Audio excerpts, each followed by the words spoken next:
নমস্কার বন্ধুরা, নন্দিনীর সাতকাহনের আরও একটি নতুন ব্লগে আপনাদের সবাইকে স্বাগত জানাই। আশা করি যে যেখান থেকে আমার ভিডিওটি দেখছেন সবাই সুস্থ এবং ভালো আছেন। আমরাও ভালো আছি। আজকে অনেক সকাল থেকেই ভিডিওটি শুরু করলাম। গতকাল অনেক রাতে ঘুমানোর জন্য আজকে সকালবেলা ঘুম থেকে উঠতে একটু দেরি হয়ে গেছে। সকালবেলা স্নান সেরে ফ্রেশ হয়ে ঠাকুর ঘরটা মুছে পুজোটা দিয়ে নেব। ঠাকুরের বাসন প্রতিদিন আমি আগের দিন ধুয়ে রাখি, শুধু সকালবেলা একটু জল দিয়ে ধুয়ে পুজোটা সেরে নিই। চেষ্টা করি প্রতিদিন সকালে একবার স্নান করে নিতে এবং পুজোটা দিয়ে দিতে। সকালে স্নান না করলে আমি কাজে কোনো এনার্জি পাই না। প্রচণ্ড শীতেই শুধু সকালে স্নান করি না, পুজোটা কমপ্লিট করে রান্নাঘরে এসে গ্যাস ওভেন কাউন্টার টপটা ভালো করে মুছে নিচ্ছি। প্রতিদিন রাতে ভালো করে পরিষ্কার করে রাখার পরেও তাও একবার মুছে রান্নাঘরের সব কাজ শুরু করি। সকালবেলাতে এই উষ্ণ গরম ডিটক্স ওয়াটারটা আমি ধীরে ধীরে খেয়ে থাকি। আর এই সময় আমি ভেবে নিই আমি কি কাজ করব, সাথে ফোনটাও একটু চেক করে নিই। সারাদিন নানান কাজের মধ্যে এইটুকু সময় আমি নিজের জন্য রাখি। আজকে ডাইনিং আর মেয়ের ঘরের দরজা জানলার পর্দাগুলো কেচে দেব, বাকি দু ঘরের পর্দা অন্যদিন কেচে নেব। লাইট কালারের পর্দা আমার খুব পছন্দের, আর এই পর্দাগুলো এতটাই লাইট কয়েকদিন পর পর হালকা নোংরা হয়ে যায়। আর পর্দাগুলো খুব ভারীও, তাই 2 মাস পর পর এগুলো আমি কেচে দিই। পর্দাগুলো সার্ফ দিয়ে ভিজিয়ে রেখে ভাবলাম আগে ঘরের কিছুটা কাজ কমপ্লিট করে নিই। আর এখন ঘরের বিছানাটা পরিষ্কার করে জানলাটা ভালো করে ঝেড়ে মুছে নিচ্ছি। অল্প ধুলো ময়লা হলেই কয়েকদিন পর পর পরিষ্কার করে রাখি। যে কোনো কাজ যদি ফেলে রাখি তাহলে পরে নিজে সেই কাজটা করতে অনেক কষ্ট হয় এবং অনেক বেশি সময়ও লাগে। আর সংসারের সব কাজ আমি একা হাতে টাইমের মধ্যে শেষ করার চেষ্টা করি। নিজেকে যদি কাজের মধ্যে ব্যস্ত রাখা যায় তাহলে নেগেটিভ চিন্তা বা দুশ্চিন্তাও কম আসে, আর দেখা যায় কি নিজেও অনেক ভালো আছি। জানলাটা ভালো করে ঝেড়ে মুছে পরিষ্কার করে নিয়েছি। এই জানলাটা দিয়ে ভালো রোদ আসে, তাই এই কিছু ছোট ছোট ইনডোর প্ল্যান্টগুলো এখানেই রোদে দিয়ে দেব। ঘরের কোনো জিনিস যখন যেটা ময়লা হয় বা ধুলো হয় সাথে অপরিষ্কার মনে হলে আমি তখনই সেটা পরিষ্কার করে রাখার চেষ্টা করি। দরজাটা যেহেতু একটু হালকা ডিজাইন করা, তাই অল্প ধুলো পড়লেই সেটা শুকনো কাপড় দিয়ে হালকা হাতে মুছে নিই। এতক্ষণ পর্যন্ত কেউ যদি ভিডিওটি দেখে থাকেন আর যদি একটুও ভালো লেগে থাকে তাহলে ছোট্ট একটা লাইক দিয়ে সাবস্ক্রাইব করে নিতে পারেন। আর কাজটি যদি আপনি অলরেডি করে থাকেন তাহলে আপনাকে অনেক ধন্যবাদ। আর এখন হাজবেন্ডকে খেতে দিলাম ছাতু মুড়ি। এই প্রচণ্ড গরমের মধ্যে সকালবেলা ভাত বা রুটি কোনোটাই খেতে চাইছে না, তাই অল্প করে ছাতু মুড়ি দিয়ে দিলাম। গরমে যত হালকা খাওয়া যায় ততই ভালো। হাজবেন্ডকে খেতে দিয়ে ঘরগুলো ঝাড় দিয়ে নিচ্ছি। এতগুলো ঘর আমার ঝাড় দিয়ে মুছে নিতে অনেকটাই সময় লাগে, তাও নিজে হাতে কাজ করলে একটা আলাদাই শান্তি পাওয়া যায়। কারণ ঘরের প্রতিটি কোণায় কোণায় আমি ভালো করে পরিষ্কার করে থাকি, যাতে কোথাও এতটুকু ধুলোবালি না থাকে। তবে হ্যাঁ, যা গরম পড়েছে তাতে একটু কষ্ট তো হবেই।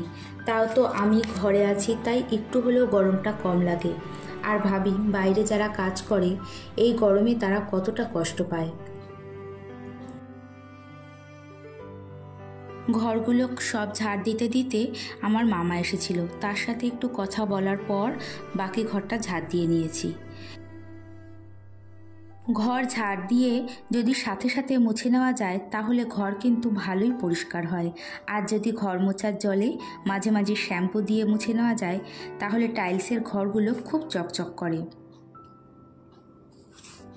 কথা বলতে বলতে প্রায় সব ঘরগুলো ভালো করে মুছে নিয়েছি। সাথে সব কাজ কমপ্লিট করে শুধু কাচা ধোয়া আর রান্নাটা করে নিলেই হয়ে যাবে। ঘরের সব কাজ যেহেতু আমি একা হাতেই করি, তাই একটু প্ল্যান করে টাইম টু টাইম কাজগুলো করলে খুব একটা অসুবিধে হয় না। ঘরগুলো মোছার আগে রোজের মতো ওয়াশ বেসিনটাও ভালো করে ক্লিন করে নিয়েছি। ঘর মুছে নিয়ে সবজিগুলো কেটে ধুয়ে রান্নার কিছুটা জোগাড় করে রাখছি। সজনে ডাঁটার তরকারি করব। রাতেই সজনে ডাঁটাগুলো আগেই কেটে রেখেছিলাম, আর এখন আলু বেগুনটা কেটে ধুয়ে রাখছি। ছুরি দিয়ে সবজিগুলো কেটে নিতে আমার একটু দেরি হয়, তাই বটি দিয়ে সব সবজিগুলো আমি কেটে নিই।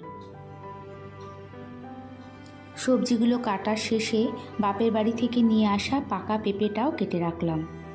বাড়ির গাছের পেঁপে কেনা পেঁপের থেকে অনেক ভালো। কেটে ফ্রিজে রেখে দেব, পরে ঠান্ডা হলে আমি আর সোনা খেয়ে নেব। চালটা মেপে ভিজিয়ে রেখেছি, আর এখন ডাল সিদ্ধ ও আলু ভাজাটা করে নিচ্ছি। অল্প চাল থাকতেই চালের ড্রামটা ভালো করে ধুয়ে পরিষ্কার করে শুকিয়ে নিয়ে এখন নতুন চালের বস্তা থেকে চালটাই ঢেলে রাখবো। এই 25 কেজি চালের বস্তা কিন্তু আমাদের কেনা নয়, আমাদের উপরের এক কাকু এটা দিয়ে গেছে। এই কন্টেনারটায় 10 কেজি চাল রাখা যায়, বাকি চালটা বস্তা করেই রেখে দেব। 25 কেজি চাল প্রায় আমাদের 3 মাস চলে যাবে। আর এখন পর্দাগুলো কেচে ধুয়ে ছাদে নিয়ে চলে এসেছি। এখানে মেলে দিলে তাড়াতাড়ি শুকিয়ে যাবে। ছাদে প্রচণ্ড হাওয়া, তাই প্রত্যেকটায় 2-3টি করে ক্লিপ লাগিয়ে দিলাম। সব পর্দাগুলো মেলে দিয়ে ঘরে এসে একটু বসে তারপরে নুন চিনির জল খেয়ে নিয়েছি। যা গরম পড়েছে আর যা ঘাম হচ্ছে, এতে দিনে অন্তত 2 বার নুন চিনির জল খাওয়া প্রত্যেকেরই প্রয়োজন। আজ রান্না করব সজনে ডাঁটার তরকারি। এখন এই তো সর্ষে পোস্তটা ভালো করে শিলনোড়ায় বেটে নিচ্ছি। মিক্সিতে খুব একটা ভালো পেস্ট হয় না। ওদিকে ইন্ডাকশানে ভাতটাও ফুটে গেছে, ডাল আলু ভাজা করেছি, আর এখন তরকারিটা করে নেব। গতকাল চিকেন রান্না করেছিলাম, তার বেশ কিছুটা রয়ে গেছে। খাওয়ার সময় সেটাই ভালো করে গরম করে নেব। সজনে ডাঁটার তরকারিতে অল্প কটা চিংড়ি মাছও দিয়েছি, আর বেগুনগুলো ভালো করে আগে ভেজে তুলে রেখেছি। আলু আর বেগুন এই দুটো ভালো করে না ভেজে দিলে তরকারিটা আমার মনে হয় খুব একটা টেস্ট হয় না। এদিকে রান্নাটাও হয়ে গেছে, আর রান্নার পরে রান্নাঘরের সমস্ত কাজ কমপ্লিট করে বেসিনের পাশের এই ছোট্ট ডাস্টবিনটা ভালো করে পরিষ্কার করে রাখছি। আমাদের এখানে জলে খুব আয়রন, বেসিনের পাশে থাকার জন্য এটাতে শুধু জলের আয়রনের দাগ হয়ে যায়। এই তো এখন রান্নাঘরটা দেখুন পুরো ক্লিন করা হয়ে গেছে। এরপরে চলে আসবো সন্ধেবেলায়। বিকেলবেলা সব ঘরগুলো ভালো করে ঝাড় দিয়ে হাত পা ধুয়ে ড্রেস চেঞ্জ করে সন্ধেটা দিয়ে নিচ্ছি। আর সব ঘরে ধূপ ধুনো দেখালেও মেয়ের ঘরে সেটা দেখাতে পারি না। এই ধোয়াতে ওর খুব অসুবিধে হয়, তাই ও যদি ঘরে না থাকে তাহলে ওর ঘরে সেটা দেখিয়ে দিই। এই তো বাইরেটায় সন্ধে দেখিয়ে নিয়ে সন্ধে দেওয়া কমপ্লিট করলাম। তারপরে 2 কাপ চা করে নেব, আমি আর হাজব্যান্ড দুজনে মিলে খেয়ে নেব। তারপরে হাজব্যান্ডের সাথে গিয়েছিলাম শ্বশুরবাড়ি। প্রায় অনেকটাই দূর, গাড়িতে করে যেতে প্রায় 20 মিনিট সময় লাগে। তারপর সেখানে গিয়ে কিছুটা সময় কাটিয়ে এসেছি। রাতে যেহেতু আমার রান্নার কোনো চাপ থাকে না, তাই দেরি করে ফিরলেও খুব একটা অসুবিধে হয় না। সেখান থেকে ফিরে এসে এক এক করে সব পর্দাগুলো লাগিয়ে নিচ্ছি। অনেকক্ষণ বাড়িতে ছিলাম না, তাই কিছু কাজ পড়েছিল, জামা কাপড় ভাঁজ করা, আরও টুকটাক কিছু কাজ।